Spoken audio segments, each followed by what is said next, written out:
The Great Council chamber floated in the darkness of space like a jewel. It orbited Axis Prime, a world that belonged to no one and everyone. Inside the massive station, 7 species gathered to decide the fate of billions. They had done this for thousands of years. They were the elders of the galaxy, the wise ones, the teachers of civilization. Today they would make a mistake that would cost them everything. Ambassador Sarah Chen stood in the center of the circular chamber. Above her, the representatives of the 7 elder species looked down from their elevated platforms. The chamber was designed this way on purpose. Those who came before the council were meant to feel small. They were meant to understand their place. Sarah did not feel small. She felt angry. "Honorable Council," she began, her voice steady and clear, "I come before you today to formally protest the actions of the Krell Collective. They have violated the Treaty of First Contact. They have entered the Terran border zone without permission. They have established military stations in space that belongs to humanity. This is not acceptable." From the highest platform, a being made of living crystal shifted. Light refracted through its body, casting rainbow patterns across the chamber. This was Elder Cathros of the Viridian Empire. Its voice sounded like wind chimes in a storm. "Ambassador Chen, the Krell Collective has filed proper expansion claims according to Galactic law. Your protest is noted but dismissed." Sarah's jaw tightened. "With respect, Elder Cathros, the Treaty of First Contact clearly states that any territorial expansion near a developing species requires approval from that species. We do not approve." A sound like grinding stones filled the chamber. It was laughter. The Krell representative, a massive creature that looked like an insect crossed with a tank, was laughing at her. "Ambassador," the Krell representative said, its voice translated by machines into something humans could understand. "Your species has been in space for 50 of your years, 50. The Krell Collective has explored the stars for 10,000 years. The Viridian Empire has existed for 50,000. Do you truly believe you have the right to tell us what we can and cannot do?" Sarah took a deep breath. She had expected this. The other ambassadors had warned her.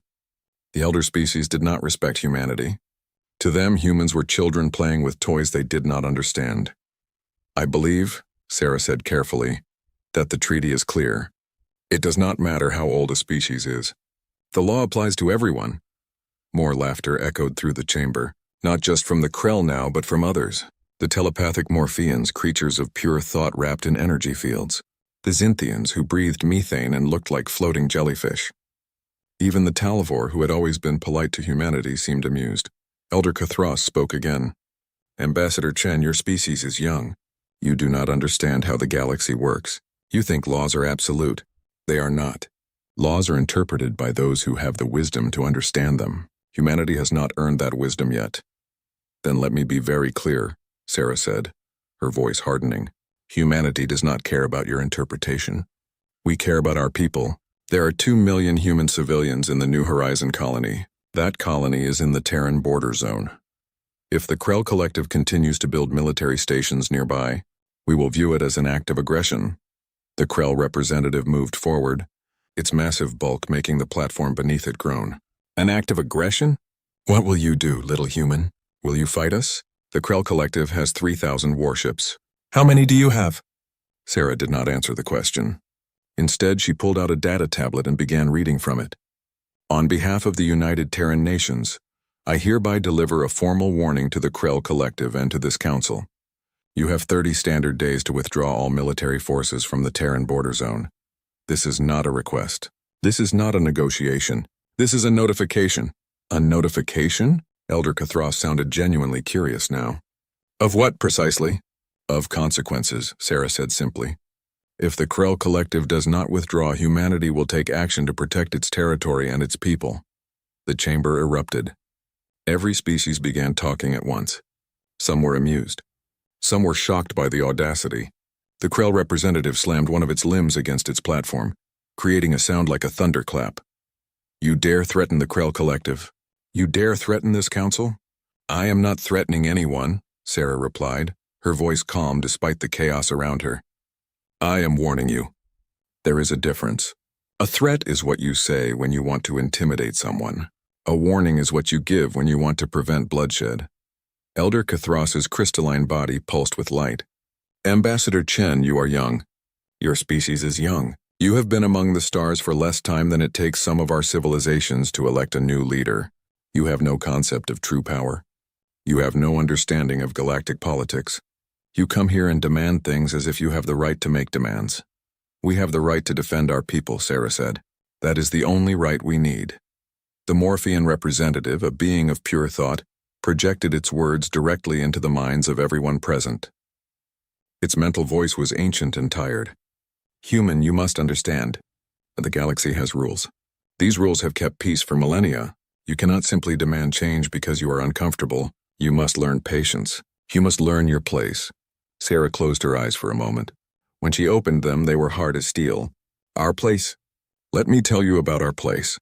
Humans come from a world that tried to kill us every single day. We didn't start at the top of the food chain. We climbed there. We learned to survive against creatures bigger than us, stronger than us, faster than us. We learned to work together. We learned to plan. We learned to fight when we had to fight. She paused, looking at each council member in turn. And we learned something else. We learned that warnings should be taken seriously. When a species that has survived for millions of years on a death world gives you a warning, you should listen. The Krell representative made a noise that sounded like contempt. Impressive speech, human. But words are not weapons. The Krell Collective will continue its expansion. Your 30 days mean nothing. What will you do when the deadline passes? Will you cry? Will you beg this council for help? Sarah gathered her documents. She prepared to leave. Before she walked out, she turned back one final time. I will do nothing, she said quietly. But humanity will do what it has always done when pushed too far. We will respond. And when we do, when your ships burn and your soldiers flee, remember this moment. Remember that you were warned. Remember that you laughed. Remember that you thought there would be no price for your actions. Consequences? The Krell representative scoffed. What consequences could children possibly deliver to their elders? Sarah Chen walked toward the exit. The massive doors opened before her. Just before she stepped through, she spoke one last time without turning around. You'll find out. And may whatever gods you believe in have mercy on you, because we won't. The doors closed behind her. The chamber fell silent for a moment. Then Elder Cathras spoke, its voice filled with something that might have been pity. The humans will learn. They always do. Send them a message expressing our disappointment in their behavior. Perhaps in another 100 years they will be mature enough to join galactic society properly. The council moved on to other business. They had already forgotten about the human ambassador and her ridiculous warnings. They would remember soon enough. In exactly 30 days, they would remember very well indeed. 28 days had passed since Ambassador Chen walked out of the Galactic Council. 28 days of silence from Earth. 28 days of waiting. The Krell Collective did not withdraw. Instead, they accelerated their expansion. Commander Zethax, a veteran of 40 wars across the galaxy, led the Krell forces into the Terran border zone. He did not believe humans would actually fight. They were too new, too weak, too naive. This would be a lesson. A gentle one, perhaps, but a lesson nonetheless. Commander, his tactical officer reported, we have established 3 military stations in the disputed zone. All are fully operational. Zethax looked at the star map before him. The human colony called New Horizon glowed on the display. 2.3 million humans lived there. Farmers mostly. Miners. Families seeking a better life on a frontier world. They were so far from Earth, so vulnerable. Good, Zethax said. Begin Phase 2. I want sensor stations established around their colony. Let them see our ships. Let them understand who controls this space now. Sir, should we expect resistance? Zethax made the clicking sound that passed for laughter among his species. From humans? They have been in space for 50 years. We have been traveling the stars since before their species learned to make fire. What resistance could they possibly offer? The Krell fleet moved forward. 12 warships, each one capable of destroying a city from orbit. They entered the New Horizon system without asking permission, without offering explanation. This was their space now. The Galactic Council had said so in their own way. By doing nothing, they had given approval. On New Horizon, alarms began to sound. The colony's defense coordinator, Marcus Webb, watched as the Krell ships appeared on his sensors. His hands shook as he activated the emergency broadcast system. Attention all residents. This is not a drill. Unknown hostile vessels have entered the system. Proceed to shelters immediately. I repeat, this is not a drill. Webb opened a channel to the UTNS Vigilant, a patrol vessel that protected the colony. It was not a warship. It was barely armed. It was meant to deal with pirates and smugglers, not a Krell battle fleet. Vigilant, this is New Horizon Control. We have multiple hostile contacts entering the system. Captain Rodriguez of the Vigilant responded immediately. Control, we see them. We're moving to intercept. Maybe we can talk them down. Be careful, Vigilant. Always am, Control. The Vigilant was a small ship with a crew of 47. Rodriguez knew they stood no chance against a Krell battle fleet, but that was not the point. The point was to show that humanity would not simply roll over. The point was to make a stand, even if it was a futile one. Rodriguez opened a communication channel to the Krell ships. Krell vessels, this is the UTNS Vigilant. You have entered Terran space without authorization. Under the Treaty of First Contact, I must ask you to withdraw immediately. The response came quickly. Zethax himself answered, his voice filled with contempt. Human vessel, you will stand down. This space is now under Krell administration. Interfere and you will be destroyed. I cannot allow that, Commander. My orders are to protect this colony. Then you will die following your orders. Rodriguez looked at his crew, young faces, scared faces, but determined. They all knew what was about to happen. They had all volunteered to stay. Krell Commander, I am obligated to warn you one final time. Withdraw or face the consequences. Zethax was done talking. Fire! The Krell weapons were designed to crack planets. Against a small patrol vessel, they were instant death. The Vigilant tried to evade, tried to fight back with its small defensive weapons. It did not matter. In 3 seconds, the ship was cut in half. In 5 seconds, both halves exploded.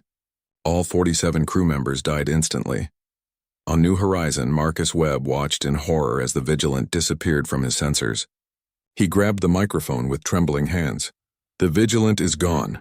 They're all dead. Everyone get to the shelters now. But it was too late for many. Zethax had decided to send a message. He ordered his fleet to fire on the orbital stations around New Horizon. These were not military targets. They were civilian infrastructure. Docking stations, satellites, communication arrays. The bombardment lasted 10 minutes. When it was over, 12,000 humans were dead. Pieces of debris rained down on the colony below. Some pieces were metal and plastic. Some pieces had been people. Zethax sent a message to Earth, to the Galactic Council, to anyone who would listen.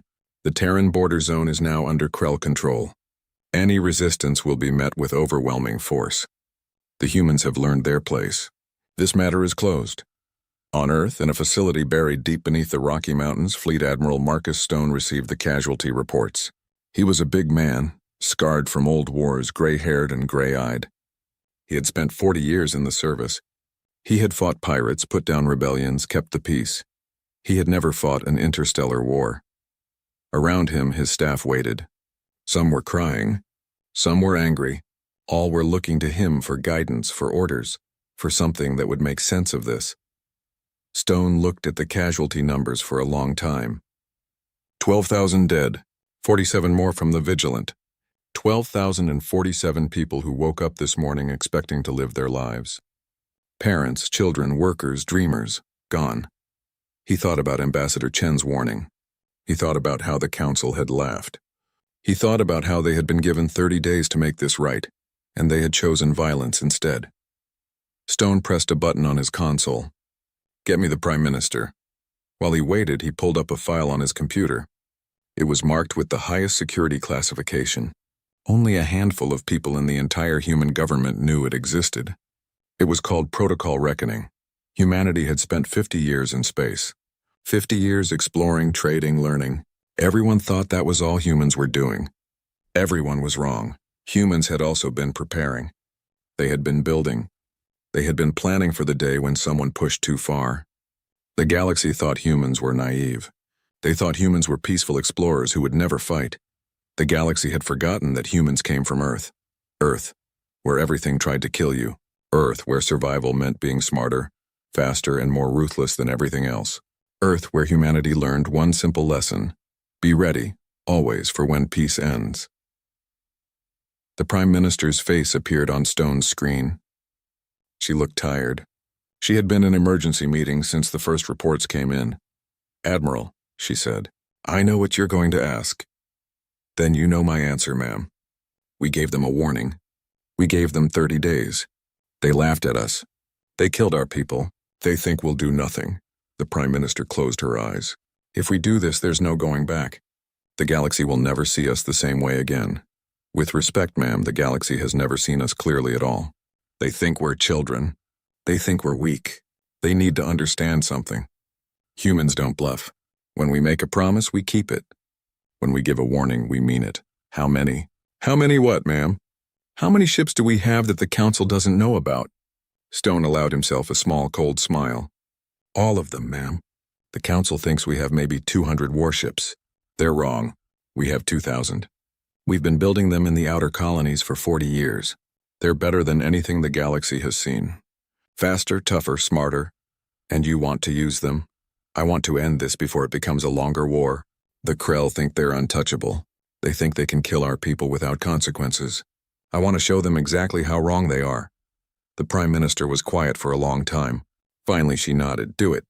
Execute Protocol Reckoning. Authorization Prime Alpha 1. Admiral Stone, you have full operational authority. Protect our people. Show the galaxy that warnings matter." Stone stood up straighter. "Yes, ma'am. One more thing." "What is it?" "When the Council asks what happened, tell them the truth. Tell them we warned them. Tell them they were given every chance to avoid this. Tell them that humanity does not pardon. We remember our dead and we make sure their deaths mean something."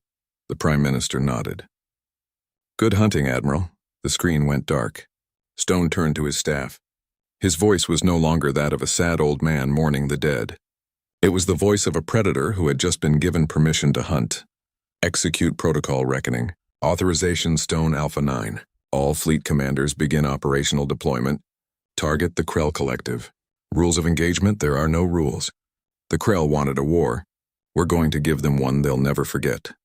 Outside, in secret shipyards scattered across 100 star systems, human warships began to move. They had been waiting for this day, hoping it would never come, but ready for when it did. The waiting was over. The Krell had made their choice.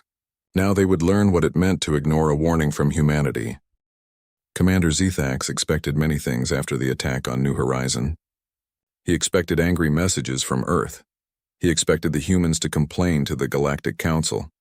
He expected diplomatic protests and strongly worded letters. Perhaps if the humans were feeling particularly bold, they might send a small fleet to posture at the border. What he got instead was silence. 3 days passed. Nothing. No messages, no threats, no fleet movements. The human ambassador did not return to the Galactic Council. Human ships did not approach Krell space. It was as if humanity had simply accepted its defeat and moved on. Zethax was pleased. The lesson had been learned. The humans understood their place now. On the 4th day, things began to change. A Krell trade station near the border reported something strange. All human merchants had departed.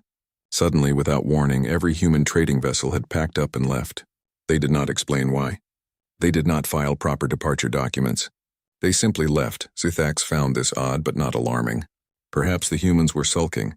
Then reports came from deeper in Krell space. Human civilians were evacuating. Tourists, workers, diplomats, everyone with human DNA was leaving Krell territory as fast as their ships could carry them. Within hours, there was not a single human left in any Krell-controlled system. Now Zethax felt the first whisper of concern. This was organized. This was planned. But planned for what? The answer came from the Galactic Council. Elder Cathros sent an urgent message to all member species. All human representatives have departed Council space. Ambassador Chen appeared before us one final time to deliver a message. Zethax watched the recording. Sarah Chen stood alone in the great chamber, her face calm but her eyes hard as diamonds. "Honorable Council," she said, and there was no respect in the word honorable. "You were warned." The warning was clear. You had 30 days to make this right. Instead, the Krell Collective chose to attack New Horizon. They killed 12,000 civilians. They destroyed the UTNS Vigilant and murdered 47 crew members. They believed there would be no consequences. She placed a data crystal on the ground before her. This crystal contains 2 recordings. The first is my original warning to this council. The second is footage of the attack on New Horizon. I want you to watch them. I want you to remember them. Because when this is over, when the Krell Collective is broken, I want you to remember that this was your choice as much as theirs. Ambassador Chen, Elder Cathros had interrupted. Surely we can negotiate. The time for negotiation ended when the first missile hit New Horizon, Chen said coldly. Humanity gave you peace. We gave you trade. We gave you friendship. We asked for only one thing in return: respect our territory. You could not even give us that. So now you will learn what humans are truly capable of. Remember, all of you, that you were warned. She turned and walked away. The recording ended. Zethax felt something unfamiliar crawl up his spine. It might have been fear, though he had not felt that emotion in decades. He pushed it aside. The Krell Collective was strong. They had 3,000 warships, tens of thousands of soldiers, military installations across 47 star systems. What could humanity possibly do? The answer came on the 5th day. Zethax was in the command center of his flagship when the alarm started screaming. His sensor officer stared at the displays with wide eyes. Commander, we have multiple contacts emerging from faster-than-light travel. Grid coordinates Delta 7 through Delta 12. How many contacts? The officer's voice shook. 300 ships, sir. No, wait, 400, 500. Sir, they're still coming. Zethax moved to the sensor display. He saw them. Human ships, dozens of them. Then hundreds materializing out of nothing with a precision that should have been impossible. FTL jumps were never this accurate. There should have been drift, errors, delays between arrivals. These ships appeared in perfect formation, as if they had been there all along. Identify ship classes, Zethax ordered, fighting to keep his voice steady. Unknown, sir. They match no known human designs. They're larger than expected. Power signatures are... Commander, those power signatures are off the scale. They're reading higher than our heaviest battleships. Zethax's mandate had been simple. Guard the Krell forward operating base at Theta Remnant. This base controlled 3 star systems. It had been built over decades. 200 warships defended it, along with orbital weapons platforms, minefields, and automated defense systems. It was considered impregnable. The human fleet did not slow down. They did not send a message. They did not offer terms. They simply opened fire. Zethax had been in many battles. He knew what space combat looked like. Ships circling each other, exchanging fire, tactical retreats, reinforcements arriving. Battle was a dance, a game of strategy and patience. This was not a battle. This was an execution. The human weapons were like nothing in the Krell military database. Missiles that split into smaller missiles, each one tracking a different target. Energy beams that did not dissipate over distance. Projectiles that punched through shields as if they were not there at all. And the ships themselves moved with impossible agility, dodging return fire that should have hit them. Zethax watched as his fleet tried to respond. They launched everything they had. Missiles, torpedoes, energy weapons, kinetic rounds. The human ships simply intercepted them. Small drones shot out from the human vessels, destroying incoming weapons with perfect accuracy. Nothing got through. All ships concentrate fire on the lead vessel, Zethax ordered. The Krell fleet obeyed. 200 ships focused their weapons on a single human battleship. Enough firepower to crack a moon. The human ship's shields flared bright with the impact. For a moment, Zethax thought they might actually damage it. Then the shield stabilized. The ship was fine. It had tanked the full force of the Krell fleet and barely noticed. The human fleet split into smaller groups with perfect coordination. Each group targeted a section of the Krell defense. They worked together like a single organism, covering each other, supporting each other, moving as one. Zethax realized with growing horror that the human ships were not being piloted. Not entirely. They were too fast, too precise. Artificial intelligence. The humans had given their ships AI that could react faster than any living pilot. Commander, the orbital platforms are gone.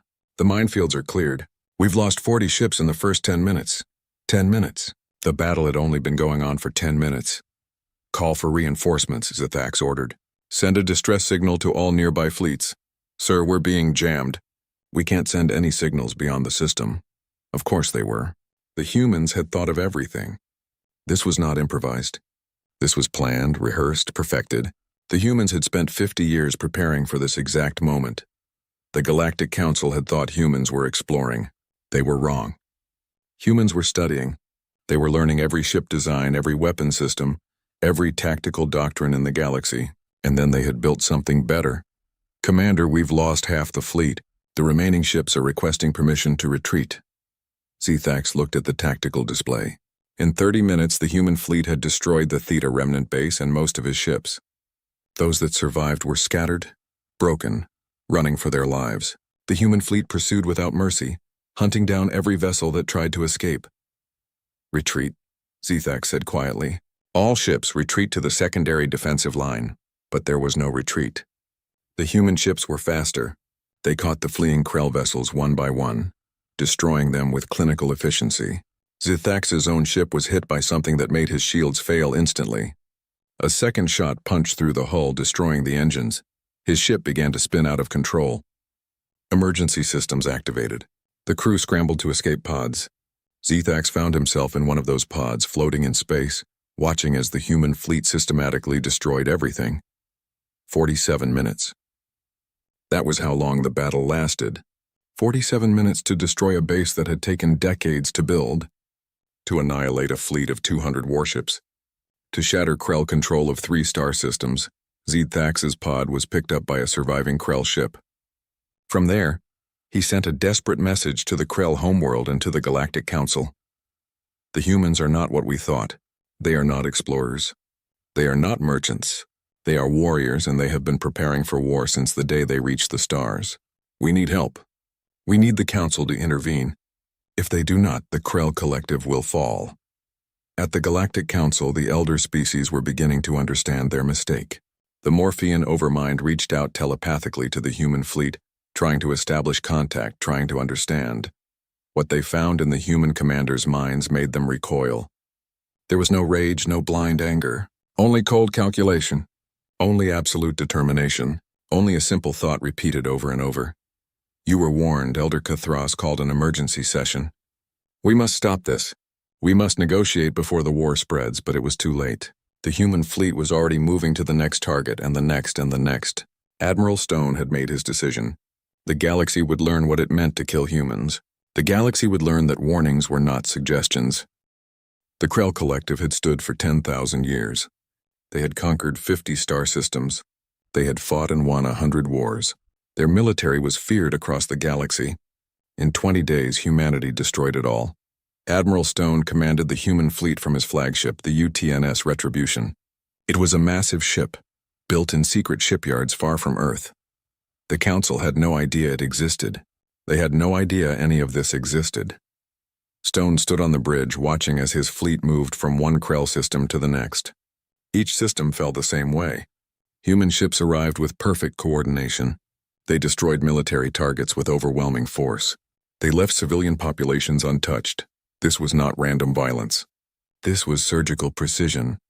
"Admiral, the Krell Third Fleet has been located," his tactical officer reported. "They're fortifying the Kresic system. 250 warships plus orbital defenses. How long until we arrive?" 4 hours, sir," Stone nodded. 4 hours for the Krell to prepare. It would not matter. It never mattered. The Krell were fighting yesterday's war with yesterday's technology. Humanity was fighting tomorrow's war. In the Kresic system, Krell Fleet Commander Jirax prepared his defense. He had heard what happened at Theta Remnant. He had read the reports, watched the sensor logs. He knew what was coming. "All ships maintain formation," he ordered. "We will not scatter. We will not panic. We are Krell. We have fought for 10,000 years. These humans are children pretending to be warriors."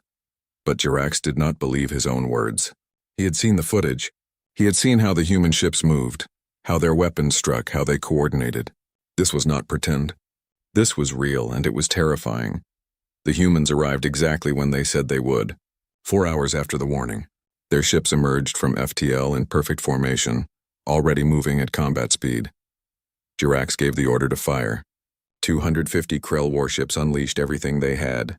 The space between the fleets lit up with weapons fire. Missiles streaked across the void. Energy beams lanced through the darkness. Kinetic weapons accelerated to relativistic speeds. The human fleet activated their defense systems. Drones shot out in swarms, intercepting missiles. Point defense lasers destroyed incoming projectiles. The ships themselves weaved through the attack pattern with moves that should have torn them apart. But they held together. their internal dampening systems protecting the crews from forces that would have killed anyone else. Then the humans returned fire. Jirax had thought he understood destruction. He was wrong. The human weapons were not designed to damage ships. They were designed to erase them. A Krell battleship was hit by something the sensors could not identify. The ship simply came apart. Its molecular bonds dissolved, its atoms scattered. What was that? Jirax demanded. Unknown, Commander. Some kind of exotic particle weapon. It bypasses shields completely. Another weapon type appeared. Missiles that released swarms of smaller munitions, each one intelligent, each one hunting a different target. They did not hit the heavily armored parts of Krell ships. They found weak points, engine intakes, sensor arrays, life support systems. They struck with precision that made every shot count. Jirax watched his fleet die, not slowly, not in a heroic last stand. Quickly, efficiently, like a surgeon removing diseased tissue, the human fleet moved through the Krell formation, destroying ships faster than his officers could report the losses. Commander, we must retreat. No, Jirax said. We were ordered to hold this system. We cannot hold what we cannot defend. The fleet is breaking. Jirax looked at the tactical display. His tactical officer was right. Ships were fleeing, breaking formation, trying to escape. The human fleet pursued them all. Not a single Krell ship escaped the system. Jirax's own vessel was one of the last to fall. A human ship approached, massive and silent. It fired once. Jirax's ship split in half. As he died, his last thought was simple. We should have listened. Across Krell space, the pattern repeated. Human fleets struck military targets and nothing else. Shipyards were destroyed. Weapons factories were reduced to rubble. Orbital defense platforms were shattered. But civilian stations were left alone. Colony worlds were not bombarded. The humans were not here to commit genocide. They were here to remove the Krell's ability to make war. On the 10th day, something happened that made the entire galaxy stop and watch. The Morphean Overmind, one of the most powerful telepathic entities in known space, reached out to make contact with Admiral Stone. The Morpheans had never been involved in physical conflict. They did not need to be.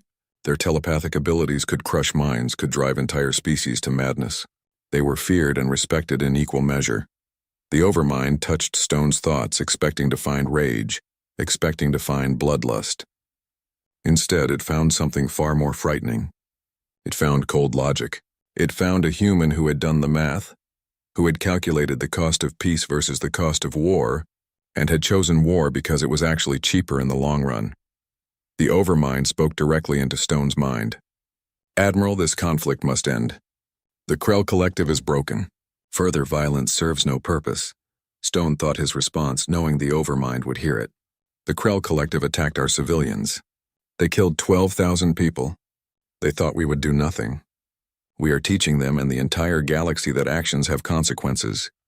You have made your point. The galaxy understands, does it? Or will they forget in 100 years? Will some other species look at humanity and think we are easy targets? The Overmind paused. It dove deeper into Stone's mind, past his surface thoughts, past his immediate plans. It saw the strategy behind the war. It saw that every action was calculated not just for today, but for the next 1,000 years. Stone was not just winning a war. He was building a reputation that would protect humanity for generations. The Overmind withdrew from Stone's mind, shaken. It reported back to the Galactic Council. The humans cannot be stopped with words. They are committed to their course. But there is something you must understand. They are not monsters. They have rules. They target only military assets. They spare civilians. This is not genocide. This is correction. Elder Cathros did not know what to do. The Council had dealt with wars before. They had mediated conflicts, imposed sanctions, sometimes even sent peacekeeping forces. But this was different. The human fleet was too powerful to stop. The Krell had been one of the strongest military forces in the galaxy, and they were being destroyed. On the 15th day, the Krell government sent a formal surrender request to Admiral Stone. They offered reparations. They offered to withdraw from all disputed territories. They offered complete disarmament. Stone read their message. Then he sent back a single word. No. The Krell were confused. They had surrendered. What more could the humans want? The answer came from Ambassador Chen, who appeared before the Galactic Council for the first time since the war began. She looked tired but satisfied. The Krell Collective offered surrender, she told the assembled species. We declined. Do you know why? Because surrender implies that this was a war between equals. It was not. This was a punishment. The Krell broke the law. They killed our people. They ignored our warnings. Now they will face the full consequences of their actions. What more do you want? Elder Cathros asked, and for the first time there was no condescension in its voice. Only fear. We want the Krell military destroyed completely. Every warship, every weapon, every soldier. We want their shipyards dismantled. We want them to be unable to threaten anyone ever again. Only then will we discuss terms. That will take years, a council member protested. No, Chen said calmly. It will take 5 more days. Admiral Stone is very efficient. She was right. On the 20th day of the war, human fleets surrounded the Krell homeworld. It was the heart of their civilization, protected by their last remaining defenses. 500 warships, thousands of orbital weapons platforms, planetary shields that could withstand anything. The humans did not care. They began the siege with systematic precision. One by one the defenses fell. Ships were destroyed. Platforms were neutralized. The planetary shields were collapsed using weapons that should not have been possible. Commander Zethax, who had survived the destruction of Theta Remnant, was now defending his homeworld. He stood in the Planetary Defense Center, watching as humanity dismantled everything his species had built. We should not have laughed at them, he said quietly to himself. They warned us. They really warned us. The human fleet stopped just short of bombarding the planet. Instead, Admiral Stone sent a message. It was broadcast to every screen, every communicator, every device on the Krell homeworld. People of the Krell Collective, your military attacked our civilians without provocation. They thought we would do nothing. They were wrong. Your military is now destroyed. Your ability to make war is gone, but we are not here to destroy you. We are here to teach you. Humans do not forget. We do not forgive unprovoked attacks on our people. This was not cruelty. This was consequence. Remember it well, the image changed. It showed the attack on New Horizon. It showed the 12,000 dead. It showed the Vigilant being destroyed. Then it showed the faces of the victims. Every single one. Their names, their ages, their families. These people did nothing to you, Stone's voice continued. They were living their lives. They were peaceful. You killed them because 3 months after the war began, Admiral Stone stood before the Galactic Council for the first time. The chamber was different now. The elder species no longer sat on elevated platforms looking down on those who came before them. They had, quietly and without announcement, moved to the same level as everyone else. It was a small change, but it meant everything. Ambassador Chen stood beside Stone. She had been right about everything. She had warned them, and they had laughed. Now they listened. Honorable Council, Stone began, and unlike Chen, he meant the word with genuine respect. The war with the Krell Collective is over. Their military has been destroyed. Their ability to make war has been eliminated. Our terms are simple and non-negotiable. Elder Cathros, whose crystalline body seemed dimmer than before, spoke carefully. What are your terms, Admiral? First, the Galactic Council Charter will be reformed. New laws will be written that protect all species against territorial aggression. These laws will have teeth. Any species that violates them will face immediate consequences, enforced not by debate but by action. There was silence. The Council had never been challenged like this, but they had also never seen a military force like humanity's. They nodded.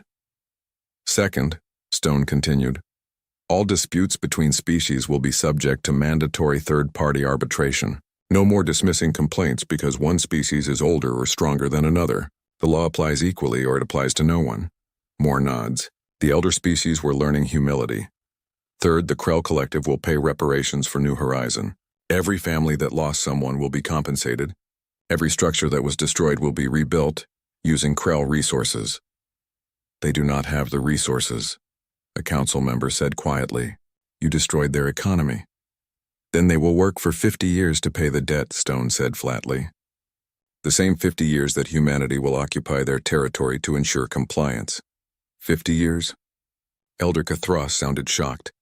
That is a full Krell generation. It is also how long humanity has been in space, Chen added. Long enough for them to remember. Long enough that when our forces finally leave, the Krell will never forget what happens when you kill human civilians. The council looked at each other.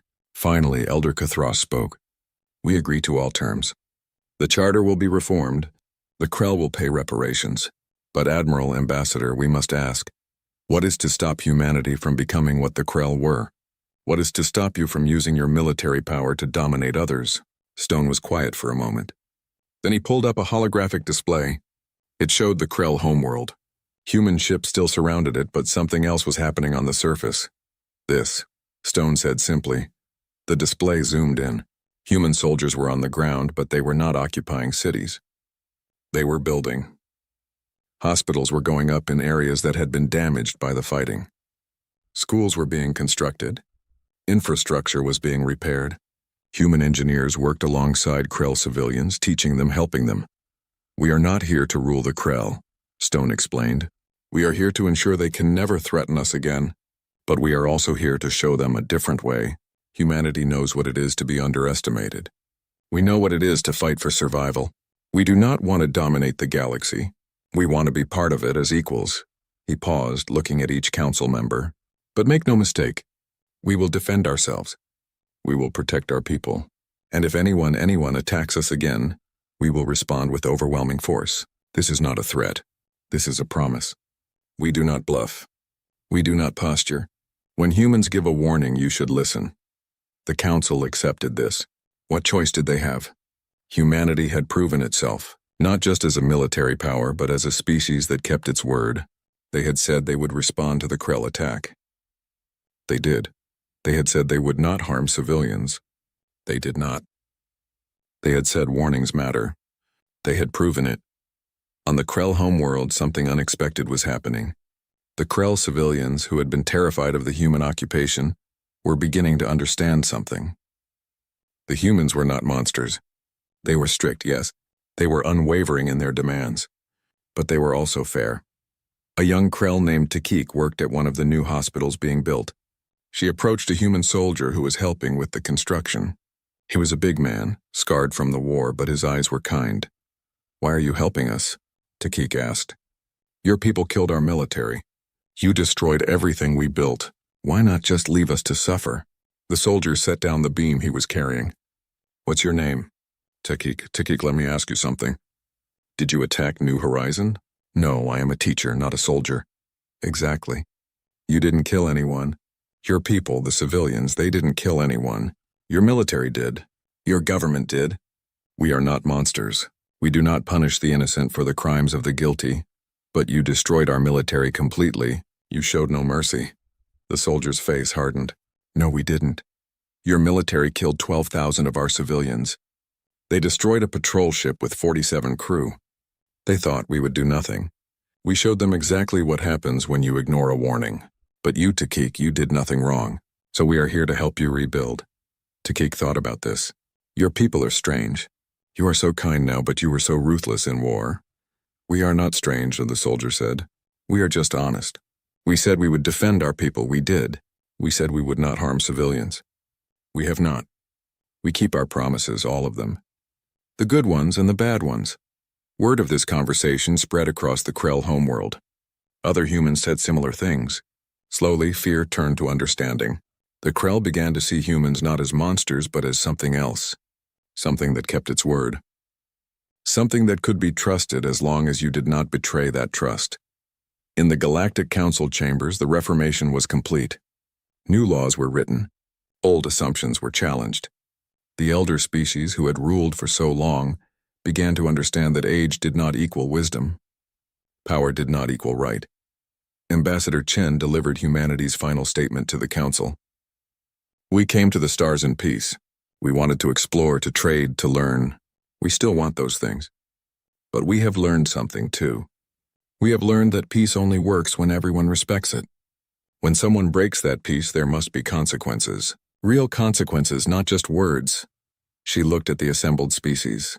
To those who want peace, humanity offers friendship. We will trade with you. We will share knowledge with you.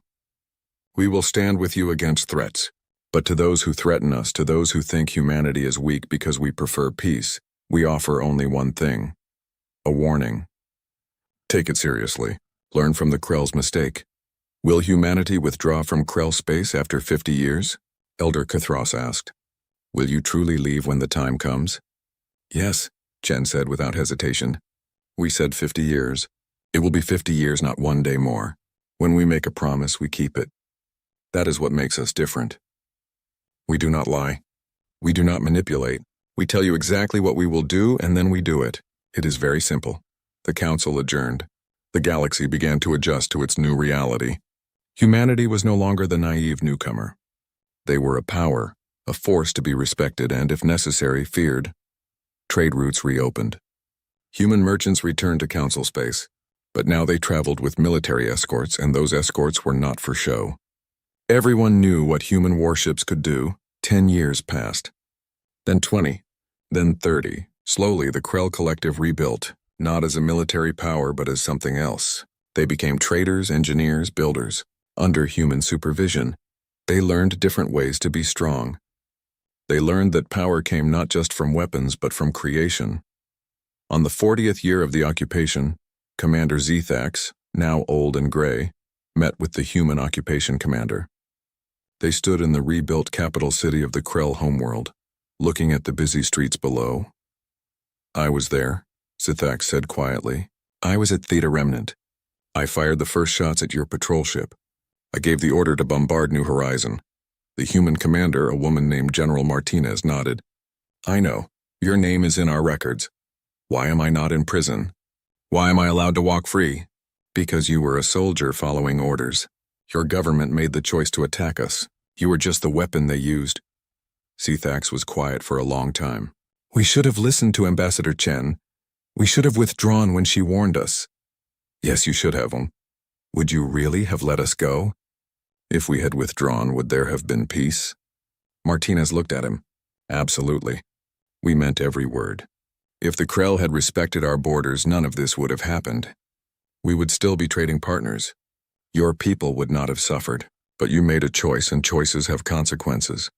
I have spent 40 years thinking about that day, Zethax said. Every day I remember the humans on New Horizon. I remember ordering the attack. I remember thinking they were weak, that they would do nothing. I was so wrong. Learn from it, Martinez said. Teach your people. Make sure the next generation understands. Humans do not pardon. We remember our dead. But we also remember our friends. Choose which one you want to be. On the 50th year, exactly as PR.